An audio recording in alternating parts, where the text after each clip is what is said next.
Hola, ¿qué tal? ¿Cómo andan? Espero que bien, y si no están bien, espero que con la ayuda del Señor puedan seguir adelante a pesar de la prueba, la lucha o la situación que estén enfrentando, confiados en que Dios los va a guardar. Porque justamente de esto estamos hablando esta semana, del Dios que nos guarda. Si no has visto los videos anteriores que comenzamos desde el día lunes de esta semana en el video devocional, te recomiendo que retomes o que vayas atrás para saber bien de qué estamos hablando, y vas a ver cómo tu confianza y tu seguridad en este Dios maravilloso, que es el Dios de la Biblia, se va a fortalecer y se va a afirmar. Y a pesar de que estés pasando por momentos quizás difíciles, tu fe se va a mantener intacta y vas a encontrar recompensa a esa fe. Estamos justamente, como decía recién, en este tema maravilloso, una verdad que la Biblia nos revela, que Dios es un Dios que nos guarda. Y el texto que estamos estudiando es Judas, versículo 24 y versículo 25, que lo vamos a volver a leer, porque es bueno que nosotros podamos introyectar, mire qué palabra me busqué, introyectar, introducir, no sé si es la palabra correcta, pero hacer que entre, penetre o meter bien adentro nuestro esta verdad de la palabra de Dios que está aquí en Judas 24, el verso 25. Qué palabrita me busqué, ¿no? Bueno, dice el verso 24: y aquel que es poderoso para guardaros sin caída y presentaros sin mancha delante de su gloria, con gran alegría, al único y sabio Dios, nuestro Salvador. Me encanta esa expresión. Sea gloria y majestad, imperio y potencia, ahora y por todos los siglos. Amén. Amén. Esta expresión, estos dos versículos dice doxología, la mayoría de las Biblias, es una expresión de alabanza a Dios. Estas expresiones son muy comunes, la doxología es una expresión muy común, tanto en el Antiguo como en el Nuevo Testamento, como vimos en el video del primer día. Así que véanlo y no se pierda esa charla. Pero quiero leerles hoy, compartirles la Confesión de Fe de Londres del año 1689, la Confesión de Fe Bautista que se hizo en Londres 1689. Alguno dirá: pastor, ¿se hizo bautista? No es que me esté haciendo bautista, simplemente voy a leer la Confesión de Fe Bautista que se hizo en la ciudad de Londres en el año 1689, que más allá si fueron bautistas los que le hicieron o pentecostales, aunque en ese tiempo no habíamos pentecostales, adhiero totalmente a esta verdad, a esta confesión, a una frase de esta confesión que les recomiendo, la busque por internet y la lea porque sé que le va a bendecir. Adhiero y estoy convencido totalmente de este párrafo que yo quiero compartir con ustedes en el devocional del día de hoy. Dice la Confesión de Fe Bautista de la ciudad de Londres de 1689: aquellos a quienes Dios ha aceptado en Jesucristo no pueden caer ni total ni definitivamente del estado de gracia, sino que ciertamente perseverarán hasta el fin y serán salvos por toda la eternidad, porque los dones y el llamamiento de Dios son irrevocables. ¿Por qué traigo a colación este párrafo de la Confesión de Londres de 1689? Porque venimos hablando de esta verdad revelada en la palabra de Dios, del Dios que nos guarda, del Dios que tiene poder, dice Judas, que es poderoso para guardaros sin caída y presentarnos sin mancha delante de su gloria con alegría. Noten que el guardarnos sin caída viene acompañado y no lo podemos separar de el presentarnos sin mancha delante de Él con alegría, o sea, significa delante de Él cuando estemos en el cielo. Que Dios es poderoso para hacerlo.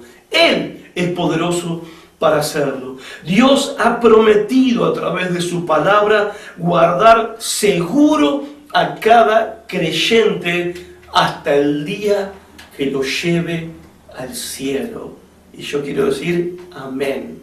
Creo eso con todo mi corazón y me gozo en esta verdad. Dios es poderoso para guardar a cada creyente seguro hasta llevarlo al cielo, sin importar las aflicciones, pruebas, tentaciones y luchas que tengamos que pasar por esta vida, incluso la muerte misma. Y a pesar de que nosotros como creyentes pecamos, pero no practicamos el pecado, ni vivimos en el pecado, sino que pecamos, esta es la verdad, dice la Biblia que no hemos de caer del todo, al punto tal de abandonar nuestra fe en Cristo, de rechazar a Cristo y vivir una vida de infidelidad a nuestro Señor. Esta es la verdad de la palabra, somos guardados. Y quiero leerles algunas palabras, algunos versículos de la Biblia, y les recomiendo que tomen nota porque hoy voy a leer varios versículos. El punto número A, somos guardados. ¿Por qué somos guardados? Por la promesa de Dios, primero y principal. Somos guardados porque Dios nos prometió que nos iba a guardar. Juan capítulo 6, versículo 37 al versículo 39.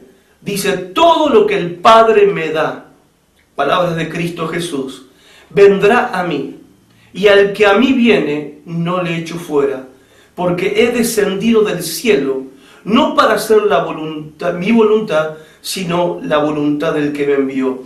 Y esta es la voluntad del Padre, el que me envió, que de todo lo que me diere, no pierda yo nada, sino que lo resucite en el día postrero. Jesús dice, todo lo que el Padre me da, vendrá a mí, y al que a mí viene no lo echo fuera. Todo lo que el Padre me da, ¿a qué se refiere? Con todo lo que el Padre le da a su Hijo. Nosotros fuimos dados a Cristo por el Padre. Y todos aquellos que hemos venido a Cristo, porque fuimos dados por el Padre a Cristo, dice el verso 39, que la voluntad del Padre es que de todo lo que me diere, usted y yo fuimos dados a Cristo, no pierda yo nada. O sea, Él no me va a perder por el camino. Segundo, somos guardados por el poder de Dios. Juan capítulo 10, versículo 28 al versículo 30. Dice, y yo les doy vida eterna, y no perecerán jamás. O sea, no te vas a perder en el infierno, ni nadie las arrebatará de mi mano. Mi Padre que me las dio es mayor que todos, y nadie las puede arrebatar de la mano de mi Padre. Yo y el Padre uno somos. En tercer lugar, somos guardados por el amor de Dios. Romanos capítulo 8, versículo 38 al 39. Por lo cual estoy seguro de que ni la muerte ni la vida, ni ángeles, ni principados, ni potestades, ni lo presente, ni lo porvenir, ni lo alto, ni lo profundo, ni ninguna otra cosa creada nos podrá separar del amor de Dios que es en Cristo Jesús, Señor nuestro. Cuarto, somos guardados por el sacerdocio de Cristo. Hebreos capítulo 7, versículo 23 al versículo 25. Y los otros sacerdotes llegaron a ser muchos, debido a que por la muerte no podían continuar. Mas Cristo, por cuanto permanece para siempre, tiene un sacerdocio inmutable, por lo cual puede también salvar perpetuamente a los que por él se acercan a Dios, viviendo para siempre para interceder por ellos. Somos guardados por el ministerio sacerdotal e intercesor de Cristo Jesús a favor de nuestras vidas. Y en quinto lugar, somos guardados por el Espíritu Santo. Efesios capítulo 1, versículo 13 al verso 14. En él también vosotros, habiendo oído la palabra de verdad, hemos oído la palabra de verdad, el evangelio de vuestra salvación, y habiendo creído, porque no solamente haber oído, sino dice el apóstol Pablo, habiendo creído en él, fuiste sellado con el Espíritu Santo de la promesa. Somos guardados por el Espíritu Santo. Fuimos sellados cuando creímos el evangelio que oímos, la palabra de verdad que nos fue predicada. Cuando la creímos, fuimos sellados por el Espíritu Santo, la promesa que es las arras o la garantía de nuestra herencia hasta la redención de la posesión adquirida para alabanza de su gloria, hasta que alcancemos la salvación que ya poseemos, pero que un día la vamos a alcanzar por toda la eternidad cuando estemos en su presencia. Ser guardados entonces por el poder de Dios es una gran verdad que la Biblia declara enfáticamente, pero que va paralela a otra gran verdad. ¿Y cuál es esa otra gran verdad? La perseverancia del creyente, de los creyentes. Y agradezco a Dios si está siguiendo estos videos desde el día lunes, porque sé que algunas cosas que dije en los días pasados puede haberse prestado para controversias. No malas interpretaciones, porque no creo haber dicho algo que se preste una mala interpretación o haber enseñado algo que la Biblia no dice, pero sí creo que haya generado algún tipo de controversia al declarar tan claramente lo que la palabra de Dios dice con respecto al poder de Dios para guardarnos sin caída y preservarnos para la salvación eterna, que no nos vamos a perder, que Él no nos va a soltar, ni nos va a dejar que caigamos en la tentación de abandonar y rechazar a Cristo para siempre. Pero esta gran verdad va paralela a otra gran verdad, que es la perseverancia de los creyentes, nuestra perseverancia. Y quiero señalar dos cosas. Primero, con respecto a la perseverancia. Los verdaderos creyentes perseveramos en la fe. Esta enseñanza de esta semana no solamente trae aliento a nuestro corazón, consuelo y fortaleza a nuestra fe y a nuestra esperanza, sino que también esta palabra, creo yo que como toda palabra es más cortante que toda espada de dos filos, está produciendo una separación y lo tiene que producir. ¿Cuál es la separación? Que tiene que quedar bien evidente, bien claro una cosa. Hay quienes dicen que son de Cristo y lo son, y hay quienes dicen que son de Cristo y no lo son. Y acá estamos hablando de eso. Esta afirmación viene a colación de esta gran verdad que la Biblia nos está revelando y nos está enseñando. Los verdaderos creyentes, en primer lugar, perseveran en la fe. El que no persevera en la fe no es un verdadero creyente.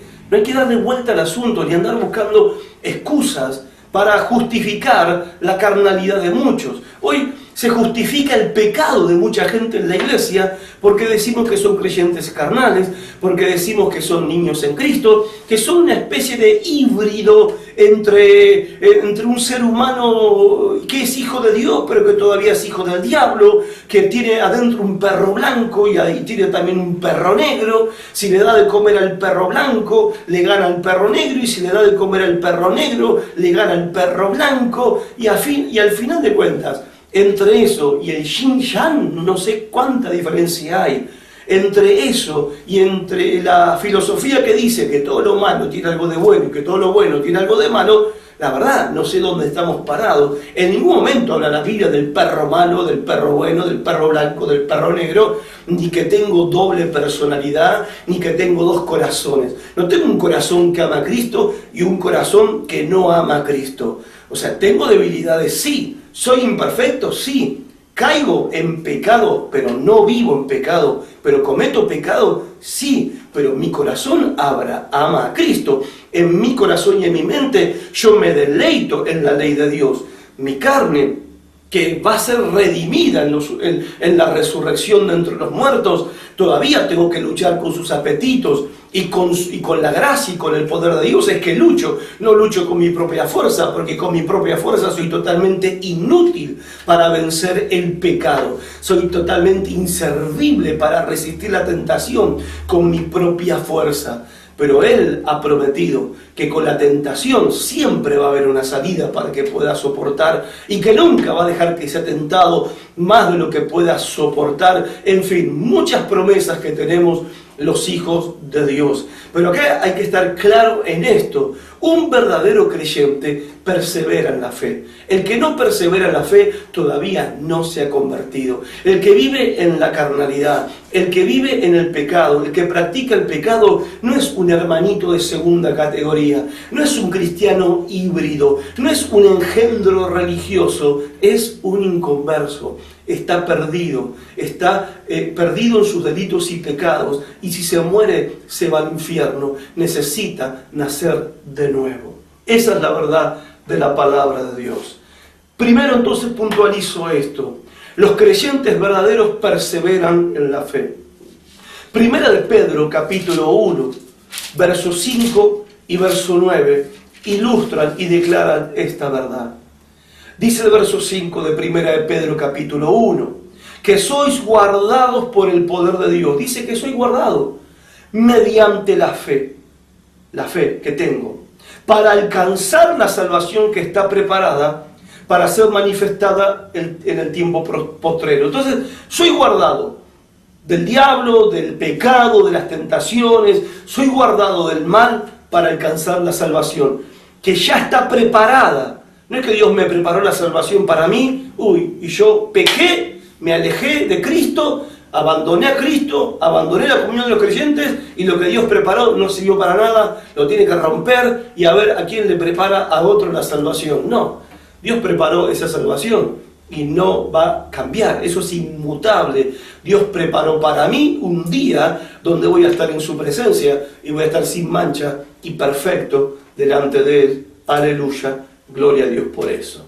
Y verso 9 dice: obteniendo el fin de vuestra fe, que es la salvación de vuestras almas. Cuando creí para ser salvo. Y por medio de esa fe voy a obtener lo que yo creí. No que yo creí al principio para ser salvo y a la mitad del camino lo perdí. En ningún momento la Biblia enseña eso. Los creyentes verdaderos perseveramos en la fe. Y una fe que no es el fruto de nuestro esfuerzo, es una fe que es un don de Dios. Esta fe que tenemos no es una ocurrencia nuestra, no es que nos levantamos un día y dijimos, hoy voy a tener fe, hoy voy a empezar a creer. La fe es un regalo que Dios nos da, es un don de Dios.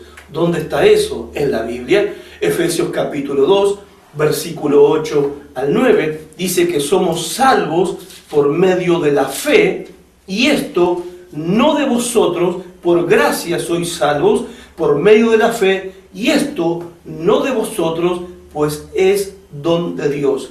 No por obras sois salvos, no por esfuerzo humano, y voy a ser salvo. Mi salvación se va a manifestar, la salvación que ya tengo, se va a manifestar en el tiempo futuro, cuando esté en su presencia, sí, pero no por mi esfuerzo humano, no por mis obras humanas, sino por la misma fe que me fue dada en el día que yo creí, para que cuando estemos en su presencia, nadie se jacte de que está en el cielo por su propia fuerza o su propia capacidad o poder. Y esta fe, que es un don de Dios, que nos fue dada, esta fe va a ser probada. Dice Primera de Pedro, capítulo 1, volvemos a Primera de Pedro, capítulo 1, versículo 6 al versículo 7, para que sometida a prueba vuestra fe, mucho más preciosa que el oro, el cual, aunque perecedero, se prueba con fuego, sea hallada en alabanza, gloria y honra, cuando sea manifestado Jesucristo, a quien amáis sin haberle visto. En segundo lugar, los creyentes perseveramos en llevar frutos de buenas obras. Lucas capítulo 8, lo vamos a leer, anótelo ahí en su cuaderno, 8 versículo 15, dice: mas la que cayó, habla de la buena semilla de la palabra de Dios, la que cayó en buena tierra, Estos son los que con corazón bueno y recto retienen la palabra oída y dan fruto con perseverancia. Los verdaderos creyentes dan fruto con perseverancia o perseveran dando fruto. Efesios capítulo 2, versículo 10, dice que somos hechura de Dios, creados en Cristo Jesús para buenas obras, las cuales Dios preparó de antemano. Y Santiago capítulo 2, versículo 26, dice que las obras son el resultado de la fe genuina, de la fe real. Donde hay fe real, donde hay fe genuina, esa fe da un fruto. Y ese fruto son las buenas obras. Y las buenas obras son un mensaje de Dios para los que no son creyentes, para que al ver nuestras buenas obras, estoy ahora citando las palabras de Cristo en el Sermón del Monte, en Mateo, en el Evangelio de Mateo, capítulo 5, 6 y 7 está el Sermón del Monte, cito estas palabras de Jesús, donde dice que cuando el mundo vea nuestras buenas obras, glorificarán a nuestro Padre que está en los cielos. En otras palabras, vuestras buenas obras tienen un objetivo evangelizador de los que no conocen a Cristo, para que vengan a la verdad. Entonces, los creyentes verdaderos perseveran en la fe, y los creyentes verdaderos perseveran en dar fruto que se manifiesta en buenas obras. Obras que, así como la fe, también van a ser probadas para ver si son genuinas y si son reales. Pero una cosa está clara en estas palabras, en estas enseñanzas de la palabra de Dios, es que el verdadero creyente persevera. Que nosotros, si somos hijos de Dios, perseveramos en el creer y en el hacer. En conclusión, si nosotros somos guardados, mejor dicho, si somos verdaderos creyentes, somos guardados por el poder de Dios para salvación eterna, de eso no hay ninguna duda al respecto. Y si nosotros conocemos a Cristo, nuestra fe será evidente, nuestra fe será manifiesta, y será manifiesta por nuestras buenas obras. Si no hay este tipo de manifestación en nuestras vidas, nos estamos engañando a nosotros mismos y nuestra fe no es tal. Dios me guarda, ¿por qué me guarda? Porque le pertenezco, porque soy suyo, porque me compró con precio de sangre y le pertenezco a Él en todo tiempo, y el hecho de pertenecerle hace que mi vida dé fruto abundante y continuo todo el tiempo para Él. Y el que persevere hasta el fin en esta forma de vida será salvo, dice la palabra del Señor, y no hay dudas al respecto de eso. Dios te bendiga y mañana nos volvemos a encontrar.